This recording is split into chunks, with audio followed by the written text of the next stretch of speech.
Come in, all who long to know and love this world. All who want to know how to keep eyes open, hands unclenched, arms wide, breathing in and out. This is a time to practice, because there is still so much good and beauty and joy. But it can be hard to tell. It can be hard to keep telling this tale with all the news and the wind and the rain and the trembling earth. Come in, all who teeter on the edge of cynicism, broken-hearted, and trying still to remember laughter and kindness and chances to be alive. In these days, there is so much to be at stake. In this place, we remind each other why we persist. We give each other courage to take this path that is not always easy, to keep practicing this love that cannot let us go, that will not let us go, and still calls us on. Come, let us worship together this morning. Good morning. My name is Pam Romancic. I'm a queer, white, cisgendered woman whose pronouns are she and hers, and I get to serve this vibrant community. I am very blessed in that. I'm also somebody who used to, a long time ago, sew those cloth rag dolls and sell them at craft fairs so I could make money for my family. So I was one of those people, one of those crafter people. Whoever you are, whoever you love, whatever you love to do, whatever identities you bring with you this morning, all of that is welcome. Join us. Good morning. Good morning. The chalice lighting is It Dances by the Reverend Scott Taylor. Look carefully. This fragile flame, it dances, barely able to contain its delight, bursting with the joy of being brought into being. And it seems to want us to do the same. So this morning, maybe let it lure us into letting go of the worries, of the stiffness that sets in after all the striving, of the myth that productivity alone gives us purpose. This garden of life we've been given is a playground, friends. The work and worry can wait. So says this joyful flame. My name is Leslie Pete, and my pronouns are she and her. Our church shares a covenant that we make with one another, a promise that helps to remind us of why we gather and how we want to be with one another. Please rise in body or spirit and join me in saying our covenant together, and remain standing for the opening hymn. We unite to strengthen the bonds of kinship among all persons, to promote human dignity, and to increase reverence for life's creating, sustaining, and transforming power through worship, study, and service. As we sing our opening hymn, I can't help but think of how when the Grinch stole Christmas, all the people in Whoville came out and joined and sang in joy. Well, we all lost our retirements on Friday and came right out on Saturday and began not just this community, and not just this state, but this whole country and much of the world came and joined together. And we are proceeding forward with hope, strength, and joy, knowing it's going to be a road that's rocky, but we're not going to let them take our joy. Join me in singing 1060 as we sing of hope and joy.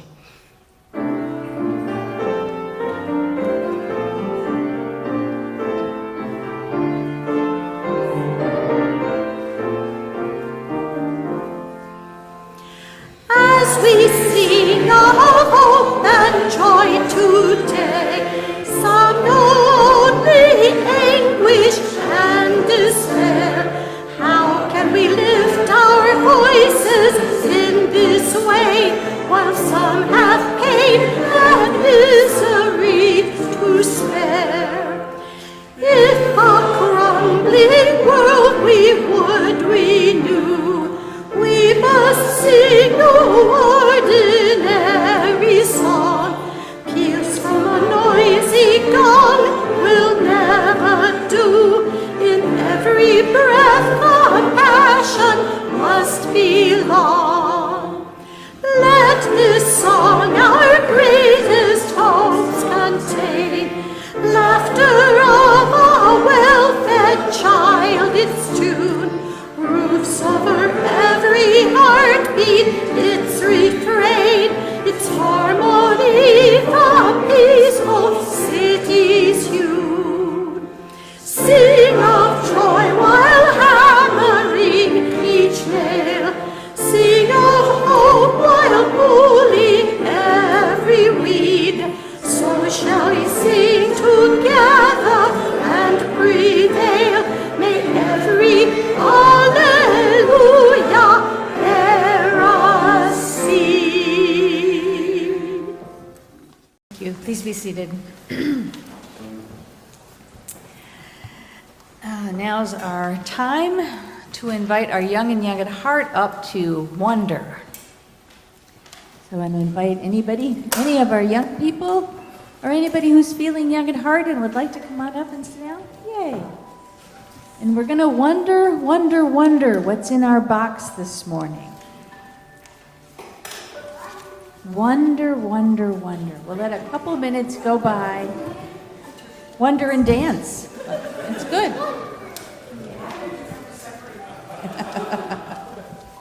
Okay.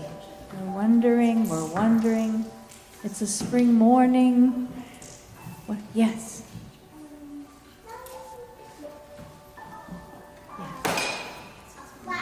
A flower is good, yes.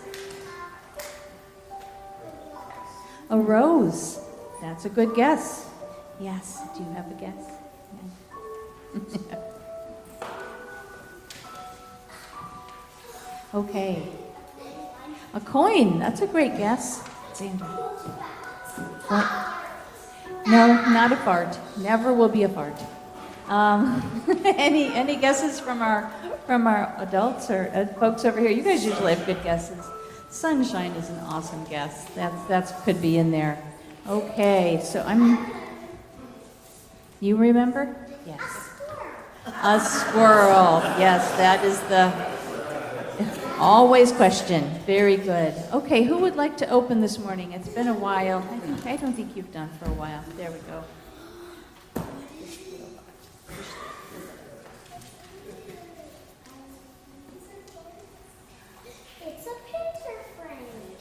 Picture frame. Leave that down there. Okay, you pick this up. You can leave that one down. Leave it down. Thank you. There you go.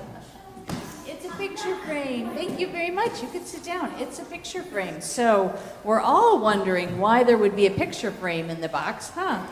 That wonder box didn't give us an answer. It gave us more questions. So I think we're going to ask Reverend Karen to come up and tell us a story that might explain why we have a frame in the wonder box. Hi everyone. How is everybody today? It's a beautiful day outside. My gosh, yes. So today I'm going to tell you all a story. Oh, look at that. That's quite fancy, isn't it? Yeah. You should hold that up for everybody to see, Xander, because it's very good. Anyway, sorry about that. I am apparently a starling today, being drawn away by everything. So today we have a story from China. It's a story about a really old grandfather named Cheng Kung. And Cheng Kung lived with a huge family. How many people have like 4 people in their family? Anybody have 12? How about 17? Okay. Yahoo! So he lived with a really, really large family. And he made this family because he had kids. And when the kids got married, they actually came back to live with him. Can anybody imagine that? All the kids came back to live, and he just made his house. His house was maybe this big, and he made it bigger, and he made it bigger, because after his kids had more kids, they came back to live too. So he made it even bigger. It was the hugest house ever. But you know what was really special about this house? What do you think might be special about a house? Yeah.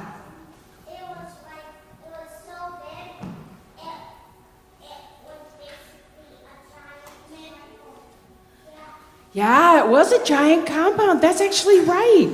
It was so big that it had multiple buildings in it. It wasn't just one building. It was like 4 or 5 or maybe 20. It was so big. And all of the people in this building, all of these buildings were really, really interesting. Because you know what was true with them? None of them argued with each other. What? They went through whole days and weeks and months and years. Nobody argued with, no cross words. Nobody was mean. It was so good. You know what? There were people who actually said that the dogs that were there that lived with those people on the compound, they didn't bark at each other. Ha! When a bone was thrown down, they were like, whatever. So everybody was kind. And the Emperor of China, I think I have an Emperor of China, actually learned about this, you're going to stand right there. God bless Elizabeth. Learned about this family and was like, this is really curious.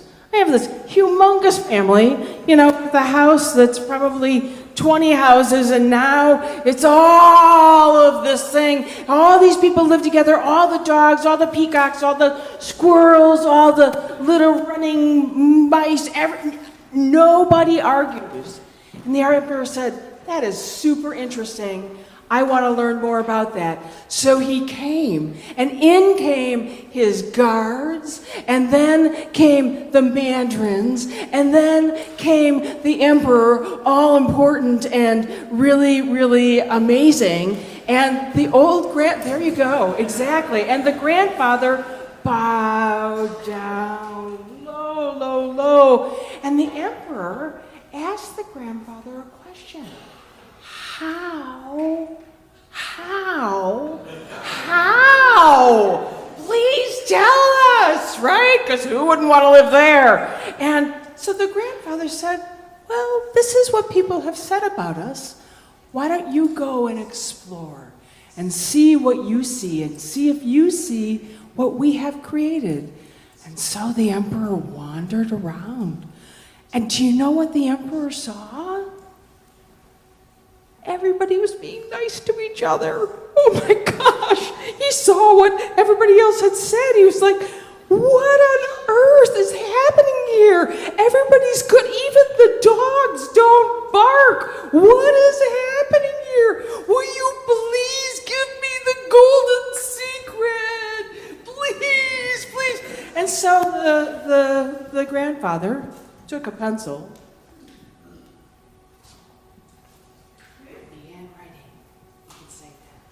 He began to write. And writing a whole lot more. I don't think it's ever going to end.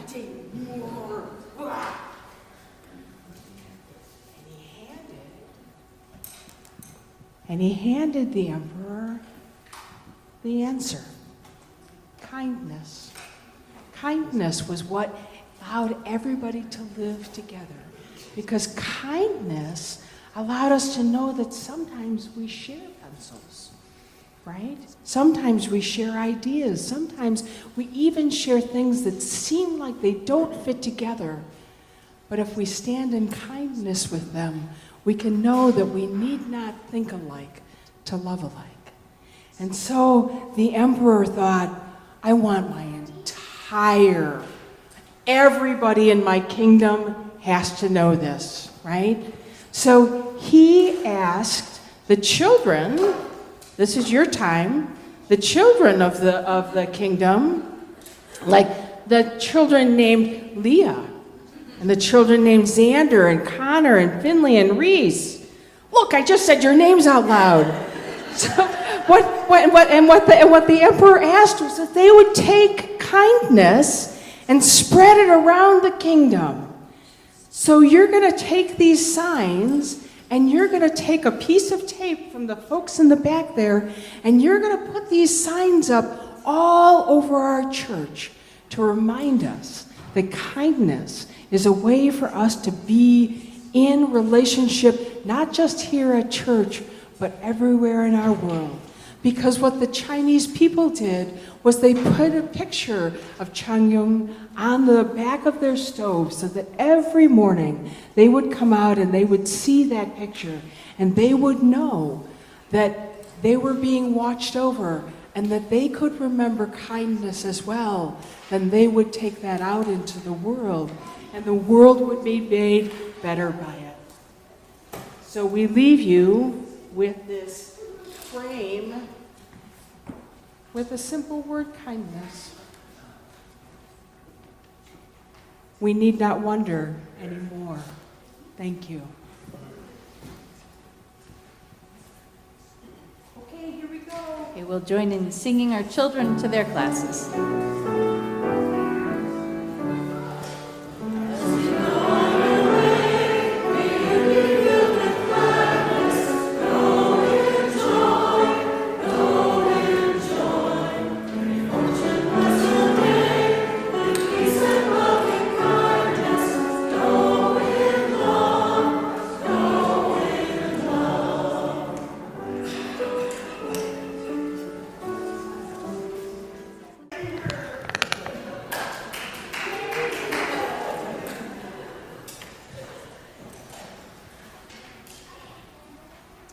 Good morning, everyone. My name is Mike Berry, and I'm a member of your Board of Trustees and also a member of the Outreach Steering Committee. And it's the latter role that I'm here about today. So it's my pleasure to introduce to you the Executive Director of one of our 3 service partners for our communities, Seth Mullen-Kovish. POC, as many of you may know, quite a number of us volunteer there, serves some of the most vulnerable people in our community, and has done a great job of coalescing multiple critical services under one roof. Seth is going to talk in part about the mission of POC, but also about some of the specific needs that we'll be helping with at POC in the upcoming Time and Talent auction. So please welcome Seth, and please give him a warm welcome. Thanks. Thank you so much for your welcome. As you heard, my name is Seth Mullen-Kovash. I use pronouns like he and him, and I have the privilege of serving as the Executive Director of POC. Many of you from over the years may remember Kathy Millen in that role as the Executive Director of POC. She retired last November, and I now have that role. Before that, I was one of the pastors of All Saints Lutheran Church here in Palatine and served on the board of POC and have partnered with you all in many and various forms over the years. So I know of the long-standing support of Countryside. I've had the privilege of being at some of your special fundraising events over the years along with Kathy, and I have seen many of you volunteering at POC in our learning lab, our food pantry, and many other things. So thank you. I'm very much looking forward to being with you in just a few weeks for the live event of the Time and Talent auction, but I want to share a little bit about what we do and how your support can help us make that happen. I did a little marketing research and I looked at your website and I saw that your theme for the event this year is Hope Rises. And I couldn't think of a more appropriate theme for these days. As many of you know, POC has been in this community as a partner and as a leader for over 30 years, bringing hope in good times and bad, providing a beacon of hope through long, dark nights and in the bright morning as well. Many of you here from Countryside are volunteers with our learning lab that provides English conversation, practice, and a welcoming place. Many are volunteers with Faith Feeds, the food pantry that's an integral partner with the rest of the work of POC. And I saw you carrying groceries in this morning for the food pantry. So you know of the hope that we're able to provide with the community's support. You are part of the hope that we have the privilege of sharing with anyone who comes through our door. We provide wraparound services to those in most need in our community. At our Community Resource Center on Rand Road here in Palatine, over 10,000 people come through the doors every month. Some come for that learning, growth, and sense of community in the Learning Lab. Some come to get their kids registered for school, and our case managers help them do that. Some to get help with their SNAP benefits application or their immigration paperwork, and our legal team helps them with those situations. And because of the support from you and other well-meaning and loving people in this community, we can be there for our neighbors, providing a cup of cold water to a neighbor in need. We greet new neighbors and long-standing members of our community. They come from Ukraine, from Venezuela, from Japan, and everywhere in between. And we greet them as fellow human beings deserving of love and dignity. It happens especially strongly through the two programmatic areas that we're highlighting this year that, as I understand it, at noon today, you'll be able to go online and support. I Compete is one of those. I Compete is a collaborative program between POC, the Palatine Park District, and school districts 15 and 211. Kids who otherwise wouldn't have these opportunities are welcomed for dance classes, for soccer camp, for after-school homework help right at Edgebrook Apartments. In those apartments, they get off the school bus and come to our community center, have a safe and welcoming place to go. In the summer, I Compete runs a summer camp. Throughout the year, upper elementary and middle school kids participate in a program called Future Leaders, where they explore the gifts and talents they have and the aspirations that maybe they were afraid to even voice. And most importantly, they belong. They're cared for. Adults are in their lives as positive role models, helping them to dream big dreams. And the world has changed every day. The other area we're highlighting is the Faith Feeds Food Pantry, a collaborative food pantry organized and managed by a board of folks from various faith communities in our area, from POC and Endeavor Health. We believe that everyone is entitled to nourishing, healthy, and culturally appropriate food. Many Countryside members volunteer to sort the food, to help with distribution, to register clients, and each month, somewhere in the neighborhood of 1,500 families receive groceries. But just as importantly, they receive the dignity of knowing that they are seen. Faith Feeds is in the process right now of rehabbing the space in our center to put in a walk-in cooler, if steel tariffs don't make it impossible, but that's... The walk-in cooler will help to provide more fresh produce, dairy, and more. We also face fears. We get food from food drives like the one you're doing now, but the majority of our food comes from the Greater Chicago Food Depository. And we are dealing with very real fears that federal budget cuts will stop that from happening, or at least slow it way down. At the same time as these supports are being taken away, I was at Jewel yesterday and the cost of groceries is rising. So the need is growing at the same time that some of our existing methods of meeting the need are being cut from under us. That's why I'm so grateful that you have chosen to support this important mission as one of your service partners. So whether it's I Compete supporting the kids and helping them find their place, or it's the food pantry feeding families with healthy, culturally appropriate foods, or it's one of our dozens of other programs, everything we do every day is about building up individuals and families to meet their needs, to reach their dreams, and to strengthen their community.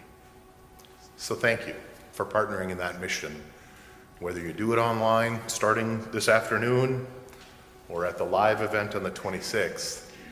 I look forward to being with you and seeing you on the 26th. And after service today, during the fellowship hour, my colleague and friend Terry Kelly and I will be at a table there during the fellowship hour and would love to say hello and answer any questions you might have. But mostly this morning, I just want to thank you. I want to thank you for being here as a community who cares about and loves their neighbor. Thank you. Many of us dream of having a huge impact on our community. It's a challenge to have that impact alone, but together, with generosity of spirit, financial gifts, time, and love, we'll fulfill our mission. Together, we'll create a beloved community. Together, we'll inspire, heal, and belong. Today's offering will now be gratefully received.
It's just awesome. When they said joy was our theme this month, I was like, holy hell. But I knew Allison could pull it off. I invite you to gather whatever joy you're feeling right now and just breathe it in. Breathe that good feeling in. Breathe your connection to the deep, rich earth. Breathe in your connection to the green, growing things outside our window. Breathe in the connection to people that continue to give and love and share and bring their whole selves no matter what else is going on in the world. And then feel yourself grounded. Reach down into this rich, dark earth below and send down anything that is sad or angry or hurting or pain, knowing the earth can hold it, can hold us.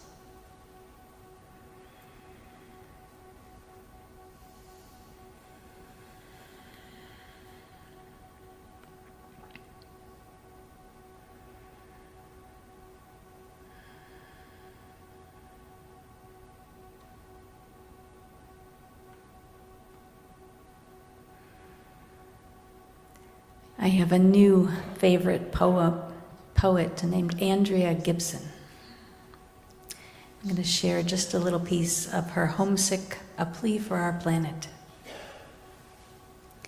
Do you know sometimes when gathering nectars, bees fall asleep in flowers? Do you know fish are so sensitive, snowflakes sound like fireworks when they land on the water? Do you know sea otters hold hands when they sleep so they don't drift apart? Do you know whales will follow their injured friends to shore, often taking their own lives so as not to let a loved one be alone when he dies? None of this is poetry. It is just the earth being who she is.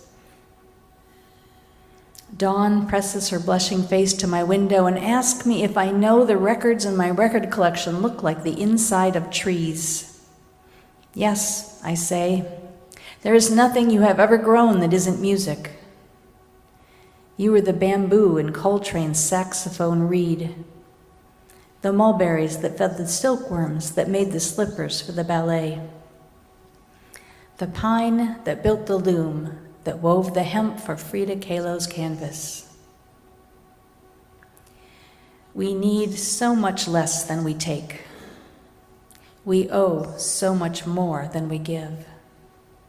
Squirrels plant thousands of trees every year just from forgetting where they left their acorns. If we aim to be just half as good as one of the earth's mistakes, we could turn around so much. Our living would be seed, the future would have roots, we would cast nothing from the garden of itself, and we would make the thorns proud.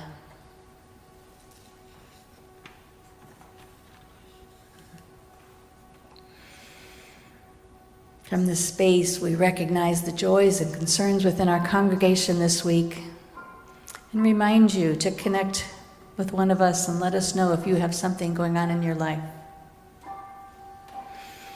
Our deep sympathies go to the family of Christine and Matt Organ, who lost his brother Michael very suddenly to cancer. He was only 46. No words can make it hurt less, but we know they are not alone. We also send loving thoughts to Richard Urban this week as he continues to meet with doctors in search of some aid. He appreciates all your good thoughts. We send some love to Heidi Schnitzler, who had an accident on Monday and ended up with a slight concussion and a broken nose. Mom says she's doing much better, but we wish her a full recovery. And the Shefkus family welcomed 4 baby chicks into the family this week as they embark on the new adventure of raising chickens. They're looking forward to learning how to make sure they're happy, healthy pets for the boys for a long time to come. We wish hearty congratulations to Anne and James Arthur as they celebrate their 24th wedding anniversary on April 21st. And finally, at the other end of the wedding spectrum, we wish good wishes to Daniel Hunsha and Stephanie Locanti. They celebrated their wedding right here in the church a week ago on Friday. May your days be long and happy together. For all other intentions which might be resting in the secret sanctuary of your heart, know that you are held and you are loved. Please join me in singing Spirit of Life.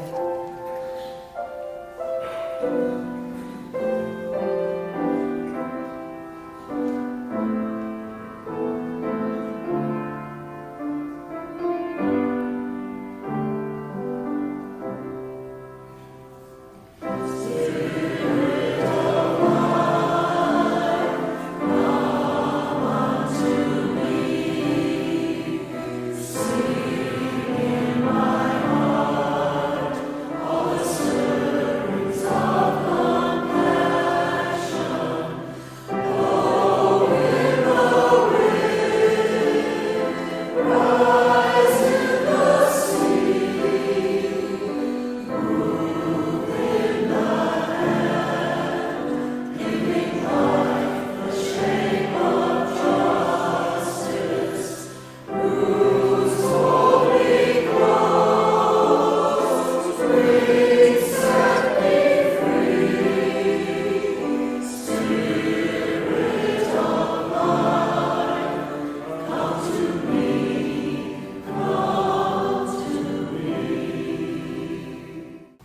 The first reading.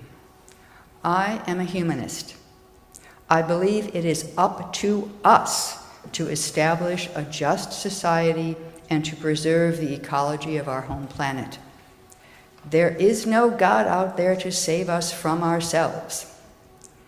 As the mid-20th century Unitarian humanist Eustace Hayden rightly advised, what the gods have been expected to do and have failed to do through the ages, people must find the courage and intelligence to do for themselves.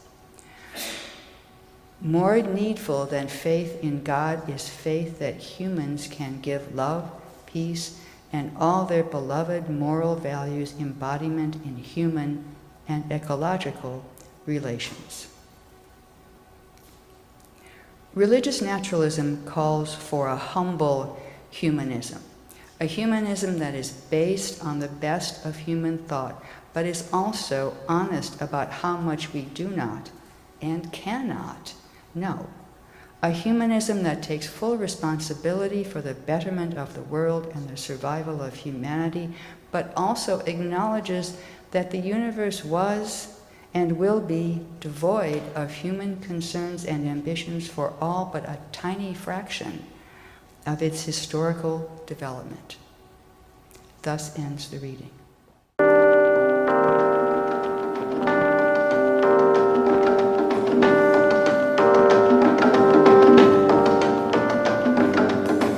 We're all connected to each other biologically, to the earth chemically, to the rest of the universe atomically. I think nature's imagination is so much greater than man's.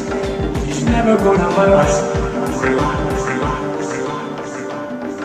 We live in an in-between universe where things change alright, but according to patterns, rules, or as we call them, laws of nature. I'm just not standing on a planet. Really, I'm just a speck compared with a star.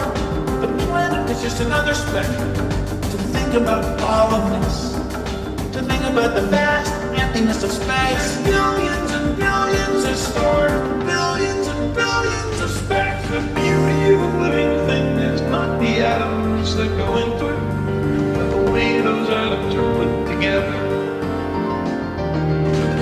The cosmos is also within us. We're made of sparks and we are away from the cosmos to know itself. Across the sea of space, the stars are others. We've traveled this way before, and there is much to be learned.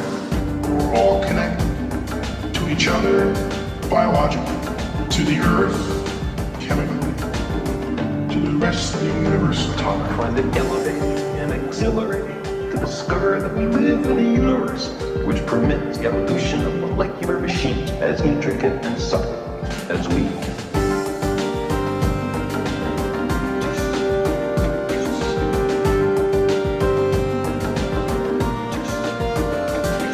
I know that the molecules in my body are traceable to phenomena in the cosmos. That makes me want to grab people in the street and say, have you heard this?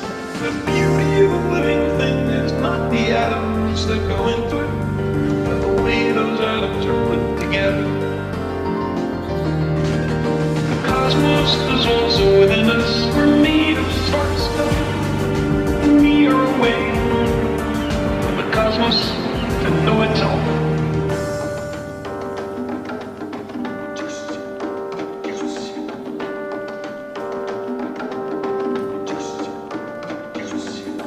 There's this tremendous mass of waves all over in space, which is the light bouncing around the moon, going from one thing to the other, and it's all really there, really there. But you gotta stop and think about it, about the complexity, really get the pleasure. It's all really there, really there. The inconceivable nature. To think about all of this, to think about the vast emptiness of space. Billions and billions of stars, billions and billions of specks. The beauty of a living thing is not the atoms that go into it, but the way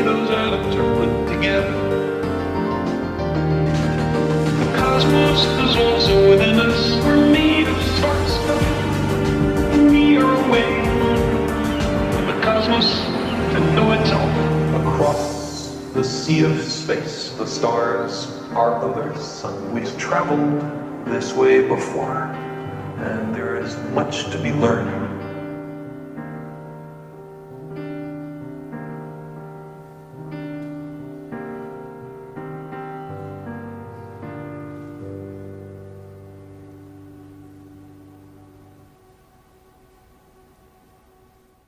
The second reading. As one of the Universalism's many itinerant clergy in the early 19th century, Hosea Ballou was riding the circuit in the New Hampshire hills with a Baptist preacher one afternoon. They argued theology as they traveled. At one point, the Baptist looked over and said, "Brother Ballou, if I were a Universalist and feared not the fires of hell, I could hit you over the head, steal your horse and saddle, and ride away, and I'd still go to heaven."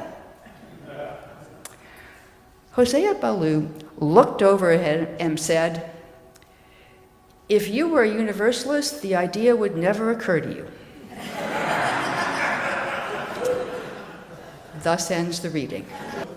I always find ways to give you very different readings, don't I?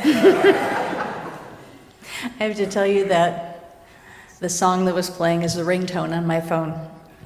My wife thinks I'm crazy, but it makes me happy. We're talking about being good without God, being good in the world because it's who we want to be. And I love that story, Hosea Ballou, because aside from the horses, we could still tell it today, right? You could still have that argument with the Baptist minister down the street. Hopefully not with you. No.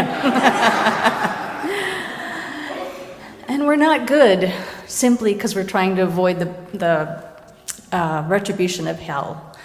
We're good because it makes us feel alive and it helps us to be the people we truly want to be. We know that bringing life-affirming values and contributing positively to the world makes us feel good. And goodness comes from knowing that our lives are interwoven with each other. It comes from empathy. It comes from the ability to see that we are all connected, like Neil deGrasse Tyson said, biologically, chemically, atomically. We're all connected also spiritually and emotionally and maybe even psychically. We depend upon one another and we need one another because humans are social animals. We thrive in community and we get a little bit weird when we're isolated and off by ourselves. It's why solitary confinement is considered cruel and torture if people are subject to it for long periods of time. It's not how humans are meant to live. So when we get what we need from our group, we understand at an innate level that all of the interconnections, they come with both privileges and responsibilities. That whole healthy human beings understand that we receive, but we also give. And that's how we live our best lives. But where does this knowing come from, do you think? Another itinerant teacher, the late Reverend Michael Dowd, traveled all around the country telling an all-inclusive tale that he called the Great Story. And it started way back 13.7 billion years ago. It started with the Big Bang, when all of everything that we know that exists erupted from a grain the size of a piece of rice. This is our deep time history. This is the one where when we think about history in those terms, humans are less than a blink of an eye. We are nothing in that story, and still here we are. We are both nothing and everything in the lives that we live. So during the Enlightenment, some very smart people were all about how amazing humans are and how humans were the pinnacle of evolution. But these days, that claim may be wearing a little bit thin. We are the only species that might take out all life on the planet in a very short geological space of time. So maybe how we see ourselves is very important in how we behave in the larger world. So today I'm exploring what's often called a humanist idea that humans can be good without God. that we can live positive, life-affirming lives without believing in any deity. And I genuinely believe that's true. As I mention often, the gods that we talk about generally fit in very small God-shaped boxes that humans have created. It's very rare for us to have a box so big that we can't imagine it and still use that God to hit somebody over the head with, right? They have to be small enough that we can wield them. So our history as both Unitarians and as Universalists have long rejected a judgmental God. So we have that going for us. Because there's another story around Hosea Ballou that's called Muddy Children that asks if a child has gotten full of mud, does the parent love them after they've made them all clean, or does the parent make them clean because they've loved them? It's a question to ask about, are we connected because we remember our connection to the whole of the universe, or do we have to have somebody forgive us in order to let us be connected? Those are all questions to wrestle with. Because when we fall into things that we think separate us from the holy, do we need a loving God to forgive us? That's a question that some people would put to us. And on the other hand, what is holiness, right? What is holiness except for wholeness, except for an awareness that we are connected with the whole of life? And so we can reject those small versions of God that people have created and still wrestle with what theologian Paul Tillich calls ultimate concern. Anything that is the ultimate concern in our lives can stand in for the holy. So we ask questions when we're wrestling with ultimate concern. We ask questions like, what existed before the Big Bang? We ask, how do we see and experience and act within this very tiny lifespan that we have? We ask, what makes a good life? And how we answer these questions make all the difference in how we act out in the world. And this is where this concept of religious naturalism comes in. Professor Mike Hogue was one of my professors at Meadville Lombard Theological School, says religious naturalism takes nature as the context for the discernment of meaning and value and what matters to us ultimately. He continues, it is a quest for wisdom from wherever it may come, from symbols, myths, and rituals of the world's diverse religious traditions, from literature and the arts, from the intricate splendors of indigenous knowledge to the mind-bending ways of the modern sciences. For religious naturalism, there is no outside of revelation.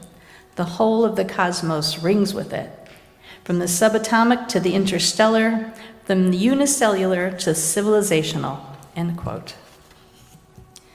Do we have any religious naturalists here this morning? I thought there'd be, there's some over there. Yay, found them. Thought there'd be a few. For me, religious naturalism is just a really long word for common sense. We live within the vast cosmos. We live within cycles of the natural world. I don't believe there's any supernatural being out there playing dice with our lives, no human-like consciousness that supersedes and makes decisions about what's going to happen in my life. I believe we live within a totally natural world. But that doesn't mean it's devoid of consciousness. I believe we live within an entangled reality where everything around us is alive with energy and agency. That's the tricky part, because many people who want to say there is no God, meaning the old man who judges us from the sky, also want to say there's no larger consciousness. But is that actually logical? I mean, if you take a drop of water out of the ocean and the drop is salty, doesn't it follow that the rest of the ocean is salty too? And so if we are expressions of the universe and we have consciousness, might it not follow that the universe has a consciousness as well? It's not the same kind of consciousness, but it's a cosmic consciousness, an organized consciousness that is far from our ability to understand that as maybe a cockroach's ability is to understand what we're thinking about.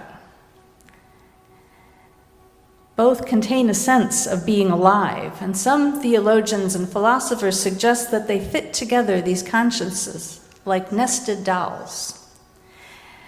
Because really, it's a continuum of consciousness that spans from the lowest vibrations to those beyond our wildest imaginings. I mean, we have experience of that even with sound, what we can perceive of sound.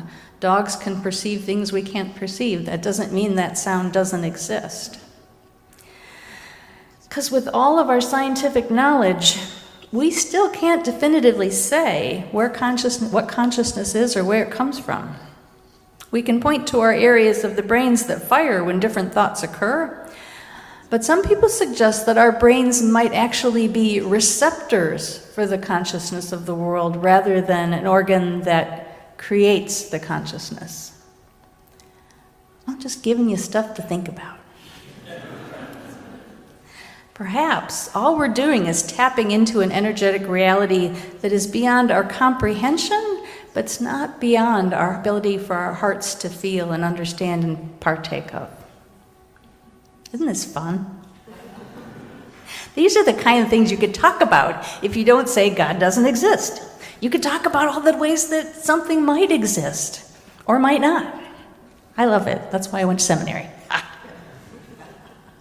But really, whether there is consciousness or not, so what? I mean, if there is a conscious cosmic consciousness out there, it doesn't care who we sleep with. It doesn't care really how we treat each other. It's not a judge in the sky that's going to treat us one way or another. So what does it matter whether there's a consciousness out there or not? And that comes to the next part. What we believe matters in how we behave. And so there's this great quote by Abraham Lincoln that says, "When I do good, I feel good. And when I do bad, I feel bad." And that's my religion. I think when we align ourselves with the natural laws of the universe, we feel good. I think when we recognize that we are connected, interconnected beings with everybody, not only here, but out throughout the entire imaginable universe, that we know ourselves as belonging, as whole, as holy, as the people that we are called to be. And it's only when we think that we are separate, think that we are better than, think that we can remove ourselves from this community of life that we feel that pull, that anger, that not enoughness. And the worldview for a while, for the last 500 years, says that the life is ruled by this nosy, judgy God who wants us to do certain things to be acceptable. And I'm sure it's only coincidence that that happens to align with the exact same period of time with the capitalist need for people to behave in a certain way in order for those people up the top to accumulate wealth. In this telling, the earth is a dead rock and we can do whatever we want because humans are the only ones with consciousness. We're the only ones that matter. And we keep ourselves distracted by fighting over stupid things about my God's better than your God and all that kind of stuff. But we know, if we stop and take a step back, that this is at odds with the way humans lived on this planet for hundreds of thousands of years. And it's at odds with how indigenous people and our own ancestors live in relationship with the earth. Because earth-connected communities see the natural world not as something out there, nature's out there. We see it as here. This is the natural habitat of a human being, or at least of a Unitarian Universalist. We don't have to be indigenous in order to step into this perspective. We just have to reclaim the vision that our ancestors held. People that pay attention to the way the world behaves and try to behave along in that flow of life rather than pushing back against it. We're so blessed that Native American folks and indigenous folks around the world have kept and maintained their wisdom traditions because they help us remember things that much of the human family has lost along the way. Because paying attention allows us to see the natural laws embedded in the world around us. Laws like what goes up must come down. An object at rest tends to stay at rest. An object in motion without friction will stay in motion. Things are continually moving from a state of order to chaos. And you can't take more than you give into any system, or that system will fail. These are all things that are laws of the universe, laws of nature, things that are observable. And if we live along with them, we find our way to living holy, whole, and connected lives. That's where that concept of karma comes from, right? We've bastardized it a little bit, but it's part of a natural ebb and flow of life, an overall justice to the universe. A way of reminding us to be good, because everything we put out into the world will come back to us at some point or another. Today we see that our leaders are not believing in natural law at all. They believe that they are separate and they're above everything else and they don't have to pay attention. Many of us gathered on street corners here in Schaumburg and Chicago to try and say, no, that's not true. You are not above the world. You're not above natural law. And that felt good, didn't it? It felt good for those of us standing on the corner, and when people drove by and beeped their horn and said yes, it felt good because it reminded us again and again that we're connected. Too many of our leaders live from the crazy idea that if you accumulate enough stuff, enough wealth, enough power, you don't have to be responsible. You can live outside of karma. And when you act this way, you're not remembering that you are the earth and the earth is you, that you can never ever be separated no matter how hard you try. We live within an embedded and livid reality. We exist within an interconnected one. I know there was a period of time when I was really wrestling with this because I thought, okay, I believe in this universe that is beyond me, and I also have this connection that sometimes I feel like what I put out in the world comes back to me. Sometimes I feel so connected to spirit, so alive. And what came to me that makes sense finally is that everything is spirit. Nothing is not the universe, right? So if this is my hand is the universe, and maybe I am a puppet over top of that hand, but the puppet is still the universe too, right? See, I'm gonna lose you, maybe. I'll keep going. So this is me being in the world, still connected to the universe, because you can't be unconnected to the universe. So why wouldn't the universe want to make things that I want happen, right? It's not over there. It's the universe is here, in me, in me. So when things just happen, and I was talking to Allison about this the other day, so many times with worship in the morning, the song they're singing was perfect for what I was preaching about, and we never talked. So many times the thing that came up in the middle of the service was perfect for the whole story, and then we never planned it. And that's all the places where I trust the Spirit. I trust that I'm connected to the universe and the universe is connected to me, and it's going to do some great stuff if I trust it and live into it and lean into it.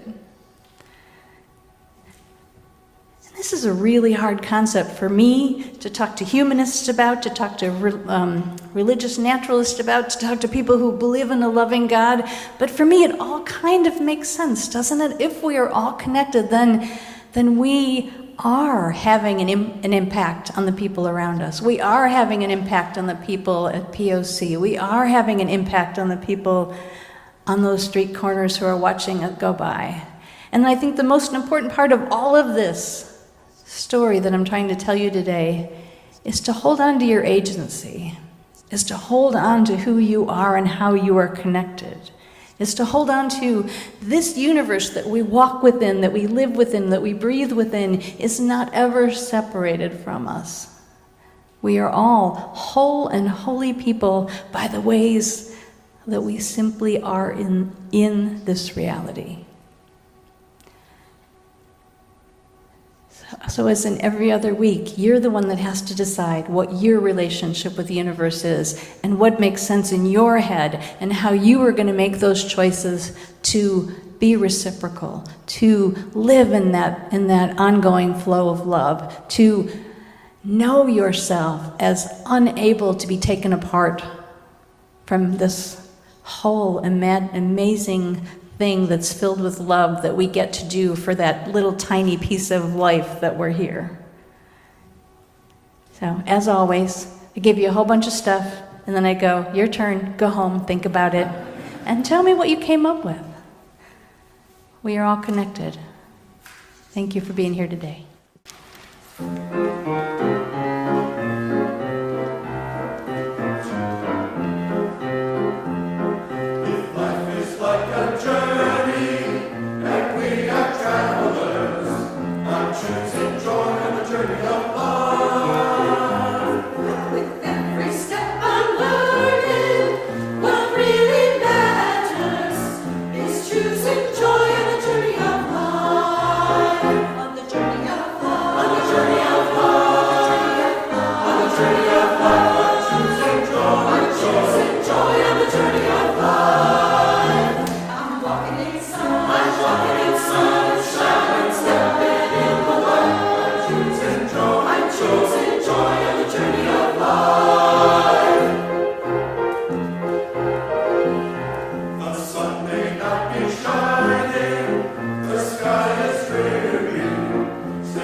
Please join in saying our closing words together.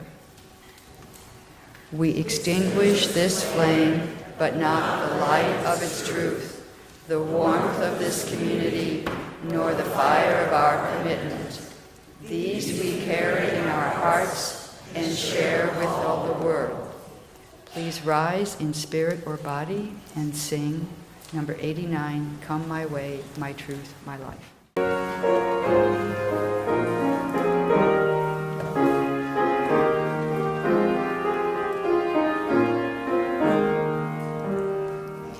Come my way, my truth, my life, such a way as gives us breath, such a truth as ends all strife, such a light as kills death. Come my light, my peace, my strength, such a light shows a feast, such a feast as bends and length, such a strength as makes a guest. Come my joy, my love, my heart, such a joy as none can move, such a love as none can move, such a heart as joy.